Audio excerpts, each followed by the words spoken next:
আপনাদের কাছে অনেক কৃতজ্ঞতা, অনেক ভালোবাসা আপনাদের কাছে রইল। আপনারা যেই সুন্দর সুন্দর কথা বলেছেন, এগুলো প্রত্যুত্তর দেওয়ার ভাষা আমার নেই।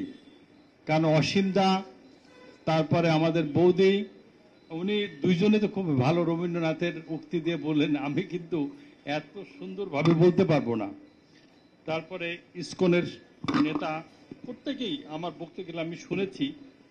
তো আমি সত্যি এরপরে পূজার পরে এই যারা যারা আসছেন আমি তাদেরকে নিয়ে একদিন বলবো, তাদের আরো শুনবো, তাদের কথা আমার শোনা দরকার। আমার অনেক শেখার আছে। আমি নির্বাচনের জন্য আপনাদেরকে আমন্ত্রণ জানাইনি। আমি আসছি আমার ভালোবাসার জন্য, আমার কৃতজ্ঞতা বোধ জানানোর জন্য। গত পূজায় আমার আসা সম্ভব হয় নাই। আমার বড় ভাই, আমার ছোট ভাই যতটুকু পেরেছে আপনাদের কাছে গিয়েছে, সব জায়গায় হয়তো যেতে পারেনি। কিন্তু এবার আমি সব জায়গায় যাব, সবার সাথে মিলব। আমি আসার কয়েকদিন আগে থেকে স্বরাষ্ট্র মন্ত্রণালয়ের সর্বোচ্চ ব্যক্তি, দ্বিতীয় ব্যক্তি সবার আশীর্বাদ এবং উৎসাহ নিয়ে আমি এসেছি। আর আপনাদেরকে আমি এই নিশ্চয়তা দিচ্ছি, যে নিশ্চয়তা আমি পেয়েছি, আপনারা নির্বিঘ্নে, নির্দ্বিধায়, নির্ভয়ে পূজা উদযাপন করেন। আপনাদের কোন রকম কেউ বাধা করবে না, এবং সেটার যদি কেউ করে, আমার ফরিদপুর জেলা প্রশাসকের সাহেবের সাথে কথা হয়েছে, কিন্তু তার সাথে কখনো দেখা হয়নি। শুনেছি উনি অত্যন্ত একজন সৎ, বিনয়ী এবং ভালো পুলিশ কর্মকর্তা। তিনি বলেছেন, অন্যায়ভাবে যদি কেউ মানে নির্দোষ কোন ব্যক্তির নামে মামলা হয়, তাহলে যে মামলা নেবে তার বিরুদ্ধে তিনি ব্যবস্থা নেবেন। অতএব মামলার ভয়, মিথ্যা মামলার ভয় আপনারা করবেন না।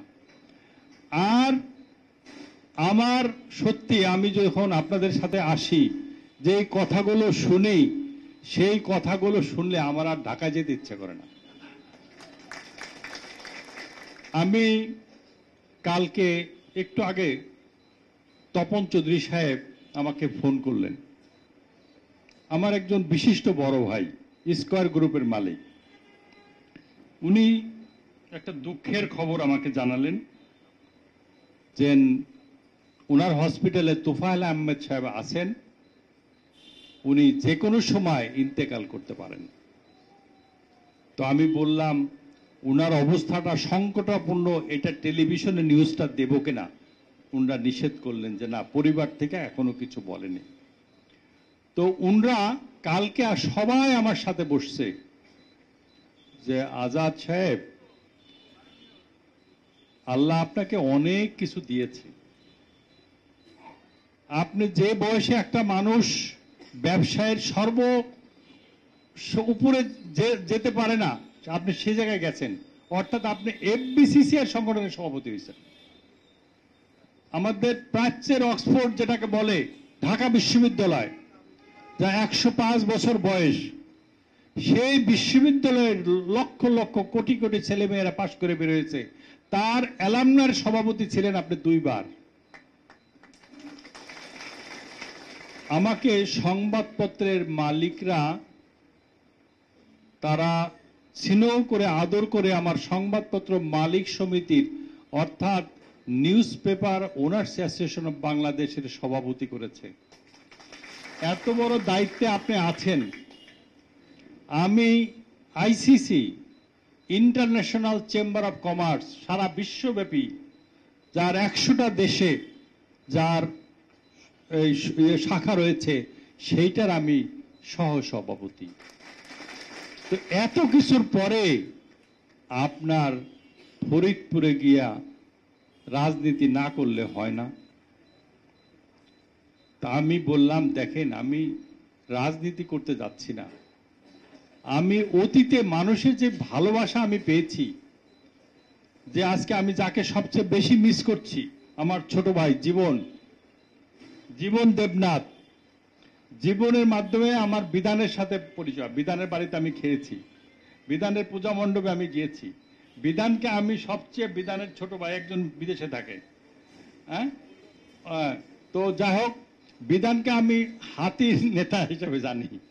তো যাই হোক, এখানে বিধান আজকের সবার সভাপতি এবং আমার শ্রদ্ধেয় শিক্ষক, যার কাছে আমি শিক্ষা নিয়েছি। আমি যখন ইয়াসিন কলেজে পড়তাম সেই 1978, তখন হয়তো অনেকেরই এখানে জন্মই হয় নাই। আমার স্যার আজকে এখানে আসছেন, সেখানে আমি যার কাছে রাজনীতি শিখেছি, আদর্শ শিখেছি, যিনি, আমি যখন জাসদ ছাত্রলীগ করতাম এক সময়, এই তখন কলেজে চিত্তদা একটা দোকানে বসে থাকতাম, সব কিছু মিলে শেষে আমি সিদ্ধান্ত নেব আপনাদের সাথে পরামর্শ করে সবার সর্বস্ত মানুষের সাথে। কারণ যে ভালোবাসা অতীত আপনাকে দিয়েছেন, এটা আমি সারা জীবন ভুলবো না। তাই আগামী দিনে আমরা এই বাংলাদেশকে গড়ার জন্য, আমাদের ফরিদপুরকে গড়ার জন্য, বিশেষ করে আপনাদের কাছে আমার কমিটমেন্ট ছিল যে আমি বেকারত্ব দূর করার জন্য আপনার যে সন্তানটা মাস্টার ডিগ্রি পাশ করে, MA BA পাশ করে, BSc পাশ করে বেকার আছে, আমি তাকে চেষ্টা করব। এ পর্যন্ত আমি সবাইকে, এখনো 1000-এর মতো দরখাস্ত আমার কাছে জমা আছে। আমি পরীক্ষা নিয়ে রেখেছি, অনেকেই মনক্ষুণ্ণ আমার পর, যে আমি কবে বায়োডাটা দিলাম, ইন্টারভিউ দিয়ে আসলাম, এখনো আমার ছেলের বা মেয়ের চাকরিটা হইল না। আবার অনেকেই এত খুশি, আমারে জড়ায় ধরে, কখনো কে পা জড়া ধরে, বুকে জড়ায় ধরে, স্যার গত মাসে আমি 35,000 টাকা বাড়িতে পাঠাইছি। তুমি কোথায় চাকরি করো? স্যার আমি ডিপ্লোমা পাশ করে প্রথমে একটা জায়গায় ঢুকছিলাম, আমি প্রমোশন পাইয়া এখন, অনেকেই আমার সাথে ঢুকছিল কিন্তু কষ্ট করতে পারে না, বাড়ি চলে গেছে, এখন আবার দুঃখ করে আমার আবার নিয়ে চল। আমি বলেছিলাম যে আপনাদের প্রত্যেকটা ইউনিয়নে আপনাদের যেসব ছেলেমেয়েরা ম্যাট্রিক পাস, আইএ পাস এবং লেখাপড়া জানে না, তাদের জন্য আমি ট্রেনিং সেন্টার করে দিব। আমি বলেছিলাম আপনাদের যারা বেকার ছেলেরা আছে, তাদেরকে সিকিউরিটিতে চাকরি দিব, ড্রাইভারে চাকরি দিব। আমি অনেক দিয়েছি, সেই লিস্ট কোন ইউনিয়নে কোন বাড়িতে কত লোককে চাকরি দিয়েছি আমি সেটা আপনাদেরকে জানিয়ে দেব। আর আমি একটা ট্রেনিং সেন্টার করেছি, সেই ট্রেনিং সেন্টারে আমি কিন্তু লোক পাচ্ছি না। কেন লোক পাচ্ছি না? সবার মধ্যে এটা ঢাকায় যাব, দেশেই পারলে কিছু করব। আমি বলেছিলাম ফরিদপুরে আমি একটা স্পেশাল ইকোনমিক জোন করব, কিন্তু বিধিবাম বেশি দিন তো আমি দায়িত্ব থাকতে পারলাম না, যার কারণে আমার কমিটমেন্টগুলো আমি ফুলফিল করতে পারিনি। আমি অনেক স্কুলের জন্য প্রতিশ্রুতি দিয়েছিলাম, অনেক মন্দিরের জন্য প্রতিশ্রুতি করে দিয়েছিলাম। যেগুলো প্রতিশ্রুতি আমি দিয়েছিলাম সেগুলো আমি ব্যক্তিগতভাবে আমি রিপেয়ার করার অনেকগুলো প্রতিশ্রুতি আমি সেগুলো রিপেয়ার করে দেব। আর পূজার পরে কালী পূজা আসবে, সরস্বতী পূজা আসবে, যখন যে পূজা আসবে যতটুকু পারি আমি আপনাদের সাথে আলোচনা করে, যার পাশে করে, যেমন বিভিন্ন পূজা উদযাপন কমিটি আছে সবার সাথে আমি পরিচিত হলাম। আঙ্গিনার আজকে এখানে মহারাজরা আসছেন, ইসকনের নেতা আসছেন, আমাদের বড় মহারাজও আসবে, উনিও রওনা দিচ্ছেন। আমি সবার সাথে বসে, আমি আপনাদের সাথে বসে কিভাবে আপনাদের পাশে আমি থাকতে পারি, কিভাবে মানুষের সেবা করতে পারি। আপনারা নিজের জীবনকে উৎসর্গ করেছেন, সংসার ত্যাগ করেছেন মানব ধর্মের জন্য, মানুষের কল্যাণের জন্য। আর আপনাদের যদি পাশে না দাঁড়াইতে পারি তাহলে নিজেকে একজন ব্যর্থ মানুষ মনে হয়, একজন স্বার্থপর মানুষ মনে হয়। আপনারা জগৎকে তুচ্ছ করে নিজের ব্যক্তি সুখ শান্তিকে বিসর্জন দিয়ে মানুষের কল্যাণে যে মানুষগুলো যাচ্ছে তাদের যদি শ্রদ্ধা জানাতে না পারি, তাদের যদি ভালোবাসা জানাতে পারি, তাহলে আমরা তো একটা লোভী ছাড়া আর কিছু না। তাই আমরাও আপনাদের মতো নির্লোভ হতে চাই। আপনাদের সুখে দুঃখে আপনাদের স্বপ্ন বাস্তবায়ন করার জন্য যা করার দরকার আমরা করব আগামী দিনে। তাহলে সুষ্ঠুভাবে করবেন।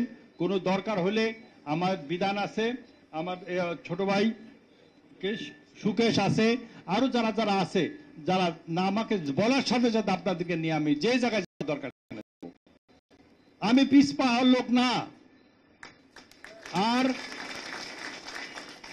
আল্লাহর কত রহমত, আপনাদের ভালোবাসা না থাকলে আজকে তো আমি এখানে আপনাদের সামনে কথা বলার কথা না, আমার তো অন্য কোথাও থাকার কথা, তাই না?